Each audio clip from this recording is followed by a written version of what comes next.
As a child, my favorite of all the books in Narnia was The Voyage of the Dawn Treader. And as I've read it again now later on in life, and I reflect on why that might have been the case, I think it was twofold. First being the structure of the book. The book is a journey type book where the travelers in the book, they travel from point A to point B, and the story unfolds along that traveling from their starting point to their arrival destination. And then the second element in the reason that I liked it so well is just the fact that it is the setting of the book, the seafaring element of the book. You know, they're journeying on the Dawn Treader on this sailing vessel, and they're sailing through these unknown seas, and they're discovering these different islands. And that's one of the types of stories I like best. I think that's why I like the Swallows and Amazon series so well, because of that.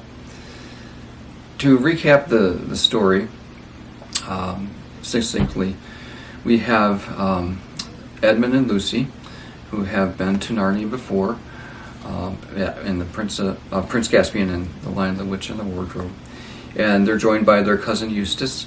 They enter into Narnia through a picture in one of the bedrooms in Eustace's house, and they're dropped right into the middle of the sea, just a cable's length from the Dawn Treader itself.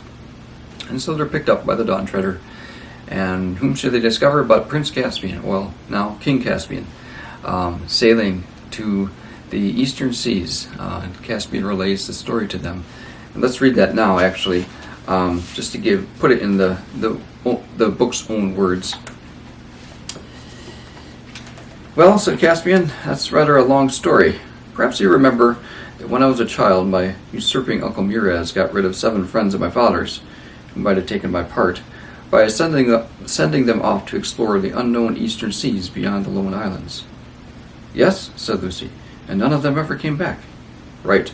Well, on my coronation day, with Aslan's approval, I swore an oath that, if once I established peace in Narnia, I would sail east myself for a year and a day to find my father's friends, or to learn of their deaths and avenge them if I could." And so that is the structure of the story, the purpose of the story. They are going to sail east as far as they can to try to find these 7 lords that Murez sent off to explore the seas. Which kind of leads into another element of the story, and that is the seeking and the discovery of these 7 lost lords. I feel that, as I'm looking back at the book now, I feel that element of the story, the purpose of the story, wasn't really developed very well. Well, the purpose of the story, I guess, in reality is developed fine, but the background to why they're sailing east, the purpose of that, was not really elaborated on or expounded on. There are bigger elements in the story. I think specifically Eustace's transformation into a dragon, and then retransformation into a boy, and the change of heart that he has because of that. I think that's one of the big pivotal points in the book. Another big part is their discovery of Aslan's country at the very end of the book. Another part, I think, will probably be Lucy gaining more insight and revelation into Aslan's character, and her developing her relationship with Aslan when they're on the island of the voices. So I think there's bigger elements that come out in the story that are more pivotal to the actual storyline than actually seeking and finding the lost lords. So I'll do this in 2 parts. We'll take a look at the setting of the book first, just the islands they explore and they discover, and then on a subsequent video we'll take a look at the purpose of the book, the structure of seeking those lost lords, and how that all comes into play within the storyline itself. So let's look at some of the islands that they discover in the story. So shortly after what we read before, they're describing, or Caspian is describing, the purpose of their journey. Now Drinian, the captain of the vessel, is explaining where they are. So this is shortly after they've been rescued out of the sea, picked up onto the Dawn Treader. And Drinian saying, "That's our position," he said, laying his finger on it. "Or was it noon today? We had a fair wind from Cair Paravel and stood a little north for Galma, which we made on the next day. We were in port for a week." I'll skip a few interjectory remarks here and then continue on. It says, "And we sailed from Galma and ran into a calm for the best part of 2 days and had to row. And then we had wind again and did not make Terebinthia until the 4th day from Galma. And there their king sent out a warning not to land there, for there was a sickness in Terebinthia. We doubled the cape and put in at a little creek far from the city, and we watered. Then we had to lie off there for 3 days before we got a southeast wind and stood out for the 7 Isles. The 3rd day out, a pirate, Terebinthian by her rig, overhauled us, but when she saw us well armed, she stood off after some shooting of arrows on either part. In the 5 days more, we were in sight of Mule, which, as you know, is the westernmost of the 7 Isles. Then we rowed through the straits and came to about sundown into Redhaven on the Isle of Bren, where we were very lovingly feasted and had victuals and water at will. We left Redhaven 6 days ago, and it made marvelously good speed, so that I hope to see the Lone Islands the day after tomorrow. The sum is, we are now nearly 30 days at sea and have sailed more than 400 leagues from Narnia." So even after getting picked up from the sea into the Dawn Treader, we find that they've already missed the very beginning of the voyage, which I find is interesting, that Lewis did not write that part of it into the book. Just based on what Drinian said, there was a lot of interesting things and excitement that had already happened. Having the disease on Terebinthia, meeting the pirates, and then interacting with the people on the 7 Isles, for example.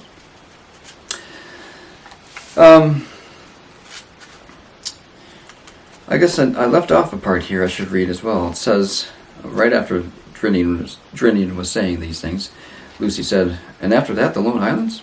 Or no, after the Lone Islands? Asked Lucy. "Well, no one knows, Your Majesty," answered Drinian, "unless the Lone Islanders themselves can tell us." "They couldn't in our days," said Edmund. "Then," said Reepicheep, "it is after the Lone Islands that the adventure really begins." So the Lone Islands were as far as Edmund and Lucy had ever sailed back in the days when they were kings and queens in Narnia. And it is after the Lone Islands that no one really knows what they're going to encounter or to discover.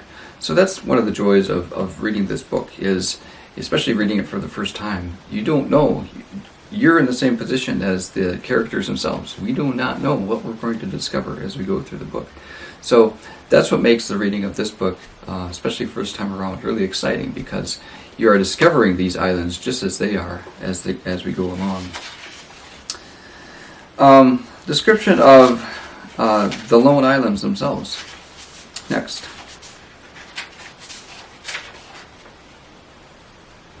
So shortly after sailing, or I should say after a short while of sailing, once they've joined the vessel, it says, "It was a coldish morning, the sky very pale and the sea very dark blue, with little white caps of foam, and there a little way off on the starboard bow was the nearest of the Lone Islands, Felamath, like a low green hill in the sea, and behind it, further off, the grey slopes of its sister Dorne."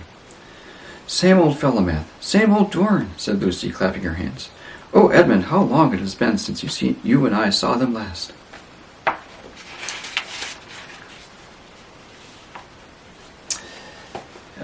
Some more commentary, and then Drinian says, "Are we to put in here, sire?" "I shouldn't think it would be much good landing on Felamath," said Edmund. "It was almost uninhabited in our days. It looks as if it was still the same. The people live mostly on Dorne and a little on Arva. That's the 3rd one. You can't see it yet. They only kept sheep on Felamath." So, just some description of Felamath itself. And then goes into some discussion on the part of Caspian and Lucy and Edmund. And they decide that they would actually take a longboat to Felamath and walk across while the Dawn Treader sailed around. So the next description is that the king, the mouse, and the 2 Pevensies and Eustace all got into the boat and were pulled to the beach on Felamath. When the boat had left them and was being rowed back, they all turned and looked around. They were surprised at how small the Dawn Treader looked. Lucy was, of course, barefoot, having kicked off her shoes while swimming, but that is no hardship if one is going to walk on downy turf. It was delightful to be ashore again and to smell the earth and grass, even if at first the ground seemed to be pitching up and down like the ship, as it usually does for a while if one has been at sea. It was much warmer here than it had been on board, and Lucy found the sand pleasant to her feet as they crossed it. There was a lark singing.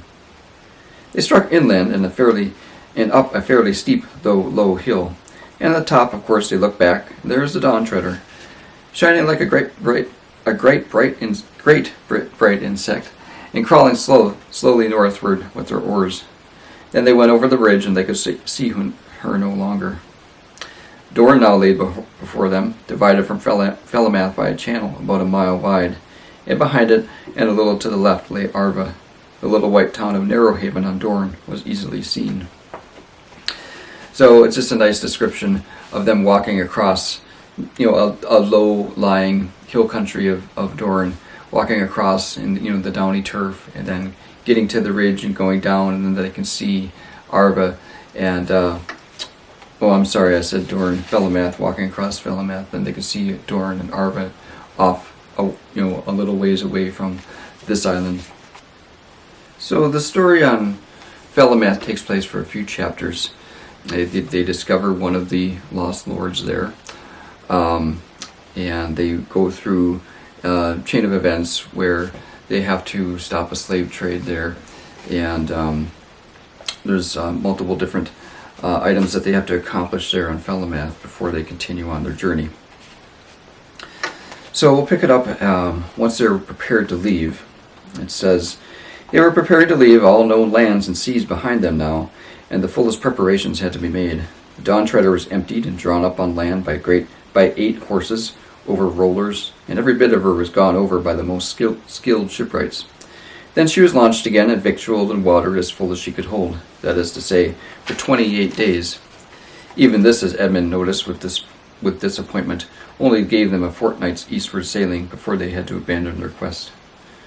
While all this was being done, Caspian missed no chance of questioning all the oldest sea captains whom he could find in Narrowhaven, to learn if they had any knowledge of, or heard any rumors of, further land to the east. He poured out many a flagon of the castle ale to the weather-beaten men with short grey beards and clear blue eyes. Many a tall yarn he heard in return.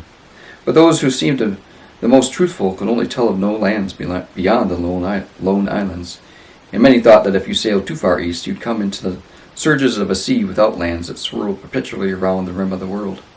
And that, I reckon, is where your Majesty's friends went to the bottom," quoted one. The rest only had wild stories of islands inhabited by headless men, floating islands, water spouts, and a fire that burned along the water. Only one, to Reepicheep's delight, said, "Beyond that, Aslan's country. But that's beyond the end of the world, you can't get there." But when they questioned him, they only said that he had heard it from his father. Byrne, meaning one of the Lost Lords that they discovered, could only tell them that he had seen his 6 companions sail away eastward, and that nothing had ever been heard of them again. He said this when he and Caspian were standing on the highest point of Arva, looking down on the eastern ocean. "I've often been up here of a morning," said the Duke, "and seen the sun come up out of the sea, and sometimes it looked as if it were only a couple miles away. I've wondered about my friends, wonder what really is behind the horizon. Nothing, most likely. Yet I'm always half ashamed that I stayed behind." So that, it grabs the attention of the reader, seeing that, leaving Narrowhaven, leaving the Lone Islands, we don't know what we're heading into now, because there's no one to tell us. No one has gone, who may have gone out that far, has ever come back, or no one has ever really discovered or explored those unknown seas to the east. After this chapter is a chapter of a storm. And they sail before the storm for days and days. There's good descriptions in there of the storm and the catastrophe it caused aboard the ship, maybe not catastrophe, but the challenges and the hardships. But let's pick it up after the storm.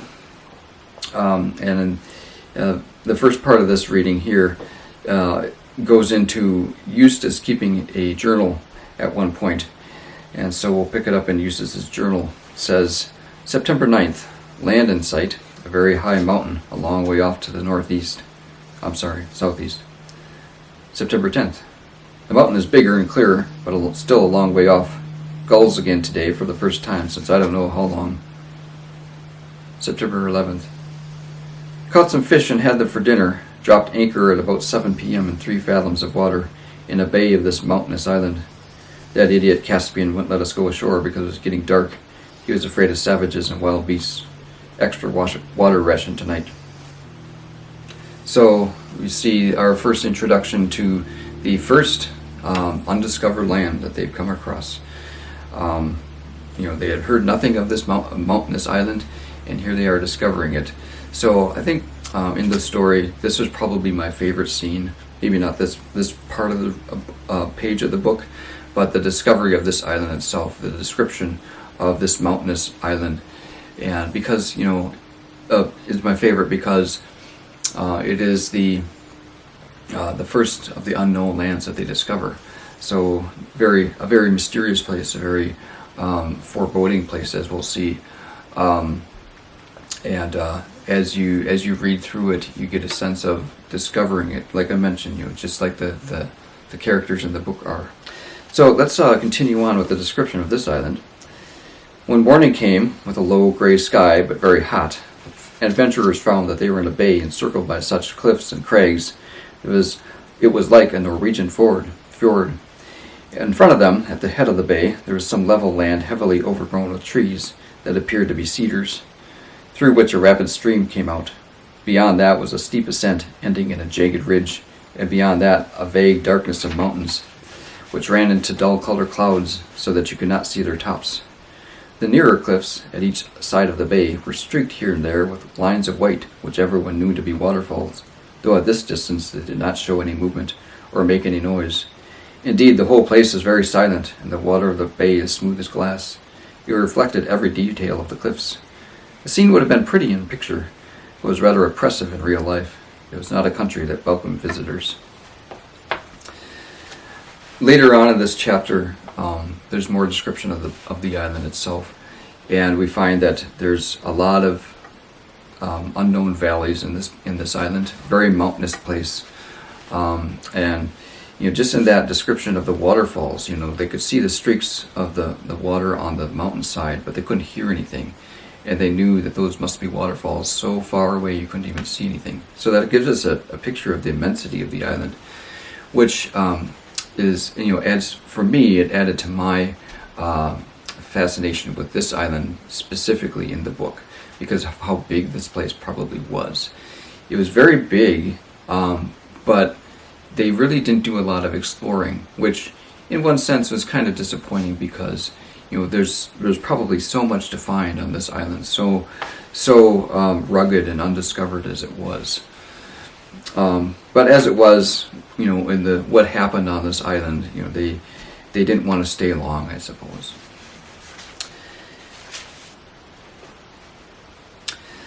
So moving on from that island, and I believe they ended up calling it Dragon Island because the adventure where Eustace turned into a dragon and was undragoned once again. So moving on from there, though, the next island they discover is Deathwater Island. After this, they sailed. Well, and I should add in here that's not quite right after leaving Dragon Island, but there's a few other things they went through first, and then it picks up with, after this they sailed for 3 days more and saw nothing but sea and sky. On the 4th day the wind changed to the north and the seas began to rise. By the afternoon it had nearly become a gale, but at the same time they sighted land on the port bow. "By your leave, sire," said Trunnion, "I will try to get under the lee of that country by rowing and lie in harbor until maybe this is over." Caspian agreed, but a long row against the gale did not bring them to land before evening. By the last light of that day they steered into a natural harbor and anchored. No one went ashore that night. In the morning they found themselves in the green bay of a rugged, lonely-looking country, from which sloped up to a rocky summit. From the windy north beyond that summit came clouds that were streaming rapidly. They lowered the boat and loaded her with any of the water casks which were now empty. Then it goes on to explain that they made it into land. They chose one of the streams that were coming down and had filled the water casks. By the time they had finished watering, the rain was over, and Caspian, with Eustace and the Pevensies and Reepicheep, decided to walk up to the top of a hill and see what could be seen. It was a stiffish climb through coarse grass and heather, and they saw neither man nor beast, except some seagulls. When they reached the top, they saw it was a very small island, not more than 20 acres, and from this height the sea looked larger and more desolate than it did from the deck, or even from the fighting top of the Dawn Treader. "Crazy, you know," said Eustace to Lucy in a low voice, looking at the eastern horizon. "Sailing on and on into that, with no idea what we might get to." He only said this out of habit, not really nastily, as he would have done at one time. It was too cold to stay out on the ridge for long, and because the wind blew freshly from the north. "Don't let us go back the same way," said Lucy as they turned. "Let's go along a bit and come down by the other stream, the one Drinian wanted to go to." Everyone agreed to this, and after about 15 minutes, they were at the source of the second river. It was a more interesting place than they had expected. A little deep mountain lake, surrounded by cliffs, except for a narrow channel on the seaward side out of which the water flowed. Here at last they were out of the wind, and they all sat down in the heather above the cliff for a rest. So, a smaller island, as we see. But one thing that I found interesting was the description of the mountain lake. It said, there they had a deep little mountain lake surrounded by cliffs, except for a narrow channel on the seaward side out of which the water flowed.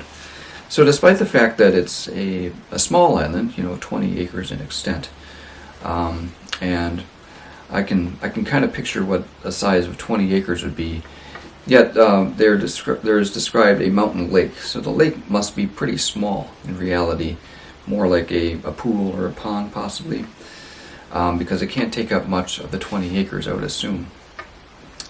And you try to visualize that in your mind. You try to picture 20 acres in a mountainous or hilly region, maybe with the mountain lake.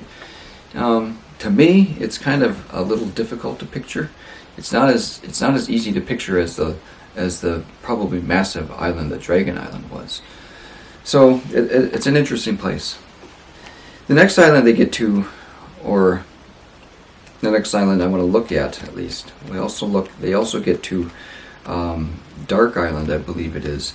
And when we look at the storyline of the Lost Lords, we'll take a look at Dark Island.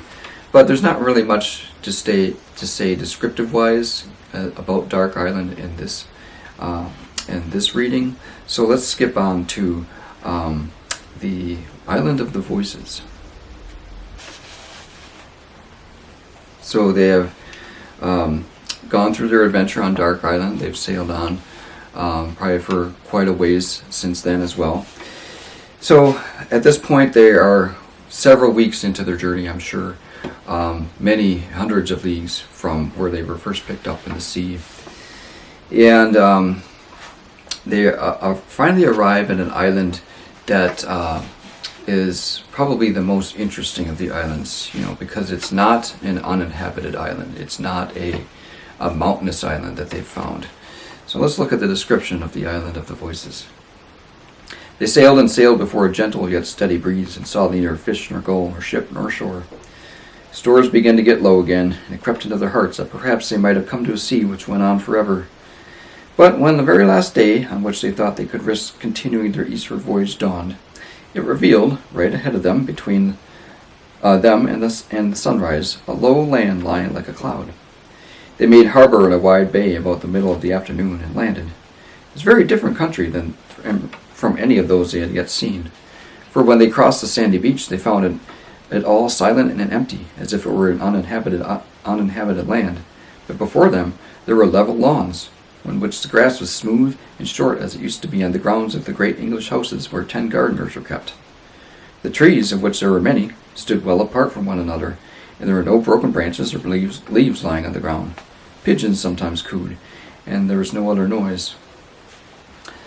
So just that description in itself, makes you realize there must be someone here, who's taking care of these lawns and the trees, manicuring the grass, picking up the fallen sticks, probably pruning the trees. So, having gone through the islands that they've discovered already, it is fascinating to find, there's this island so far from Narnia, in which there must be someone living. Presently they came to a long, straight, sanded path, not with one weed growing on it, and trees on either hand. Far off on the other end of this avenue they caught sight of a house, very long and low and gray, and quiet-looking in the afternoon sun.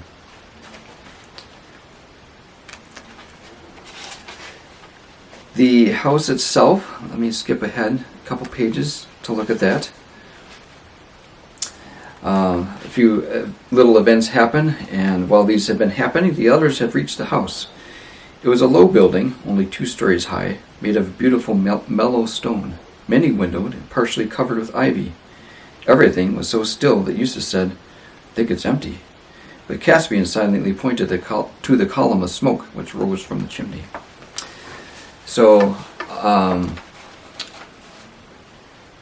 interesting setting. To come across the house, put yourself in the situation, to come across the house is so still and so quiet, maybe the only sound is pigeons cooing. It really adds a sense of mystery about the place. They've seen no one, they've heard no one, and yet there's smoke coming from the chimney. Someone must be inside this house. So, to discover this along with the characters in the book is, it really adds to the tension and the excitement of the story. So they traveled on from the island of the voices and sailed again quite a long ways until they finally arrive at another island, Ramandu's island. They came in sight of a land on their starboard bow. It slowly crept nearer, and the light behind them made it look as if the keeps and the headlands of this new country were all on fire. But presently they were sailing along its coast, and its western cape now rose astern of them, black against the red sky and sharp as if it were cut out of cardboard. And then they could see better what the country was like. It had no mountains, but many gentle hills with slopes like pillows. I'll skip down a little bit. And the level valley which lay at the head of the bay showed no road or track, or other sign of habitation. Underfoot was fine spriggy turf, dotted here and there with low, bushy growth, which Edmund and Lucy took for heather. Eustace, who was rather good at botany, said it wasn't. He was probably right, but it was something very much of the same kind. When they had gone less than a bow shot from the shore, Drinian said, "Look, what's that?" Everyone stopped. "Are they great trees?" said Caspian. "Towers, I think," said Eustace. "Might be giants," said Edmund in a lower voice. "The way to find out is to go right in amongst them," said Reepicheep, drawing his sword and pattering off ahead of everyone else. "I think it's a ruin," said Lucy, when they had gotten a good deal nearer, and her guess was the best so far. What they now saw was a wide oblong space flagged with smooth stones and surrounded by grey pillars, but unroofed. And from end to end of it ran a long table with rich crimson cloth that ran nearly down to the pavement. At either end of it were many chairs of stone, richly carved with silken cushions upon their seats. So, very bizarre encounter, something to counter what they wouldn't probably be expecting on some island. A table, with seats and tablecloth, looks like, just out there in the open, amongst these ruined pillars. Who would expect something like that on an undiscovered island that they came across? But then at the same time, who would expect them to come across the island of the voices, where there was an actual house there, with manicured lawns and trees. So it's a one discovery after another, so to speak. Interesting and fascinating as you go along through the book. The last description I want to take a look at is the description of the last sea. The wonders of the last sea, I think, was one of the chapter names. Yes. So they have reached the last sea. They have traveled so far east, they've come to the very edge of the world. Narnia and its surrounding lands being on a flat world. Which there's a remark in the book somewhere, I believe Caspian makes, that Edmund and Lucy are explaining to him that they live on a round world, where it's perfectly spherical, and you can keep traveling and you never reach the end because you just go round and round. Whereas Caspian, he's always known, I guess, that they live on a flat world, and if you travel so far east, you will eventually reach the horizon, presumably where the dome of the earth comes down and meets the horizon. So they're getting towards the end of the seas itself. "My lord," said Caspian to Drinian one day, "what do you see ahead?" "Sire," said Drinian, "I see whiteness, all along the horizon from the north to south, as far as my eyes can reach." "That is what I see too," said Caspian. "I cannot imagine what it is." "If we were in higher latitudes, your majesty," said Drinian, "I would say that it was ice. It can't be that, not here. All the same, we better get men to the oars and hold the ship back against the current. Whatever the stuff is, we don't want to crash into it at this speed." Then the boat was lowered and put off to investigate. Those who remained in the Dawn Treader could see the boat push right in amongst the whiteness. Then they could hear the voices of the party in the boat, clear across the water, talking in shrill and surprised way. There was a pause while Reinolf and the bows of the boat took the sounding, and then, after that, the boat came rowing back. There seemed to be plenty of white stuff inside.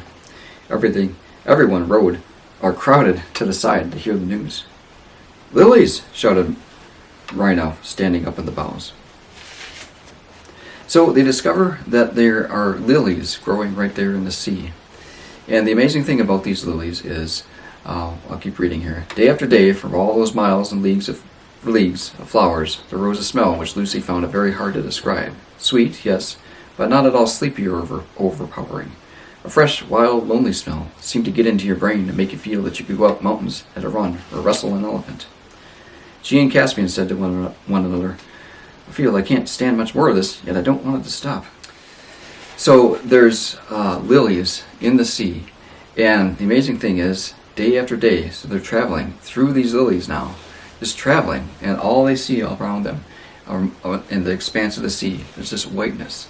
It's a very amazing place, I found. So that's a look at some of the main topography and islands that they discover along their way. It's a book, like I mentioned, that if you haven't read, or I should say, to read it for the first time is a discovery in itself. Reading it multiple times over, you're used to these places. You lose the sense of amazement, maybe, and impression that the places give to you from the first reading.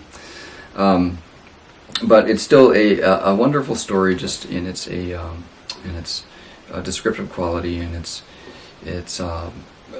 sense of adventure and discovery that it provides. Thank you for watching.